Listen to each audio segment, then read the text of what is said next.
శాసనసభ్యులు కన్నా లక్ష్మీనారాయణ గారి కామెంట్స్. నాగమల్లేశ్వరరావు ఎందుకు చనిపోయాడో నేను జగన్ పర్యటనకు ముందే చెప్పాను. జగన్ పల్నాడుపై యుద్ధం ప్రకటించి యుద్ధానికి వెళ్ళినట్టు ఉంది, ఓదార్పుకు వెళ్ళినట్టు లేదు. గజమాలలు సన్మానాలు ఒక పక్క చంపుతాం నరుకుతాం అంటూ మరో పక్క ప్లకార్డులు పెట్టారు. జగన్ది రాక్షస పాలన అని గతంలోనే చెప్పాను. ఇప్పటికీ జగన్లో మార్పు రాలేదు. రెంటపాల గ్రామంలో పరామర్శ నిర్వహించడానికి అక్కడ ఇరుకు రోడ్ల నేపథ్యంలో పోలీసులు అనుమతి ఇవ్వకుండా నిబంధనలను ఉల్లంఘించి అక్కడ సభ నిర్వహించి ఇద్దరు ప్రాణాలు పోవడానికి జగన్ రెడ్డి కారకులయ్యారు. 100% నాగమల్లేశ్వరరావు ఆత్మహత్యకు జగనే కారణం. నాగమల్లేశ్వరరావు ఆత్మహత్యకు పోలీస్ వేధింపులనేది అసత్యం. పెద్ద నెమలిపురికి చెందిన లక్ష్మీనారాయణ కూడా అప్పుల బాధ తాళలేక సూసైడ్ అటెంప్ట్ చేశాడు. లక్ష్మీనారాయణ తల్లికి టీడీపీ సభ్యత్వం ఉంది. అరాచక ర్యాలీ పైశాచిక ప్రవర్తనతో ఇద్దరు చనిపోయారు. జగన్ ప్రజాస్వామ్యం గురించి మాట్లాడటం దయ్యాలు వేదాలు వల్లించినట్లుంది. జగన్ రాక్షస పాల్గొనాలి చంద్రబాబు. పవన్ కళ్యాణ్ ను బయటకు రాకుండా అడ్డుకున్నారు. రాజారెడ్డి రాజ్యాంగ అమల్లోకి వస్తుంది, అడ్డొచ్చిన వారిని రప్పారప్ప నరుక్కుంటూ పోతామంటూ ప్లకార్డులతో ర్యాలీలు చేపట్టడం జగన్ రెడ్డి యొక్క క్రిమినల్ ఐడియాలజీకి నిదర్శనం కాదా? జగన్ బెదిరింపులకు భయపడేవారు ఎవరూ లేరు. వైసీపీ నాయకులు బారిగేట్లను తొలగించి నిబంధనలు ఉల్లంఘించారు. నిన్న ఇద్దరి మృతికి జగనే బాధ్యత వహించాలి. ఏడాది క్రితం చనిపోయిన వారిని పరామర్శిస్తారు కానీ ర్యాలీలో చనిపోయిన వారి కుటుంబాలను కనీసం పలకరించే సమయం లేదా జగన్కు? కమ్మ సామాజిక వర్గం గురించి ముసలి కన్నీరు కార్చారు. కమ్మ నాయకులకు ఏ విధంగా వాడుకున్నావో అందరికీ తెలుసు. కమ్మ వాళ్ళు అనుభవిస్తున్న దానికి జగన్ పైశాచిక ప్రవర్తనే కారణం. సైకోగర్లలో ఆనందం కోసం కమ్మ వాళ్ళ చేత తిట్టించారు. అసెంబ్లీకి కౌరవ సభ చేశారు. కమ్మ వాళ్ళ మీద ఉన్న ద్వేషంతో జగన్ మా ప్రాంతాన్ని సర్వనాశనం చేశారు, అమరావతిని సర్వనాశనం చేశారు.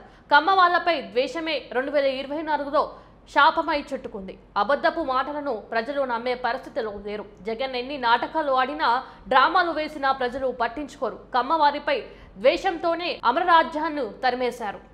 రాత్రే ప్రెస్ మీట్ పెట్టాలని, ఎందుకంటే రాత్రి అక్కడే ఏడవుతుంది, మళ్ళీ తిరిగి వస్తా చనిపోయిన వాళ్ళ ఇళ్ళకెళ్ళి ఆయన పరామర్శిస్తాడేమో, నేను తొందరపడి ప్రెస్ మీట్ పెట్టిన వాడిని అవుతానేమో అని అనుకొని అది కూడా చూసి వాళ్ళ 10ంటికి ప్రెస్ మీట్ పెడదామని చెప్పేసి నేను అనుకున్నాను. నీ వల్ల నీ యుద్ధానికి బయలుదేరినటువంటి నీ అరాచక ర్యాలీ వల్ల ఇద్దరు ప్రాణాలని బలికొన్నావు. కనీసం వాళ్ళ కుటుంబాలకు నువ్వేం చెప్తావో మరి వాళ్ళ ఒక్క మాట కూడా నీ నోటి నుంచి వచ్చినటువంటి సందర్భం దాని గురించి లేదు అని అడుగుతా ఉన్నాను. దానికి నువ్వేం చెప్తావు, వాళ్ళ కుటుంబాలకు ఏం చెప్తావు అని అడుగుతా ఉన్నాను. అలాగే నిన్న పాపం ఆయన ఒక ముసలి కన్నీళ్ళు కార్చారు కమ్మవారి గురించి. పాపం కొంతమంది కమ్మవారు తెలుగుదేశం పార్టీతో డిఫర్ అయి నిన్ను నమ్మి నీతో కలిసి ప్రయాణం చేద్దామని చెప్పేసి నీ దగ్గరికి వస్తే వాళ్ళని నువ్వు ఆ రోజున ఎలా వాడుకున్నావు? వాళ్ళందరి చేత కమ్మ వాళ్ళతోనే తిట్టించాలి అనేటువంటి ఒక నీ పైశాచిక ఆనందం కోసం, నీ సైకో కళ్ళల్లో ఆనందం నింపటం కోసం నువ్విచ్చినటువంటి స్క్రిప్ట్ని చదివించి ఇవాళ వాళ్ళందరూ కూడా ఇబ్బందుల్లో పడటానికి కారణం ఆ శాపం నీది కాదా జగన్మోహన్ రెడ్డి అని నేను అడుగుతా ఉన్నా. పైగా అందరి పేర్లు చదివావు. నువ్వు చదివినటువంటి వాళ్ళందరూ పేర్లు కూడా ఎంత అప్రజాస్వామ్యంగా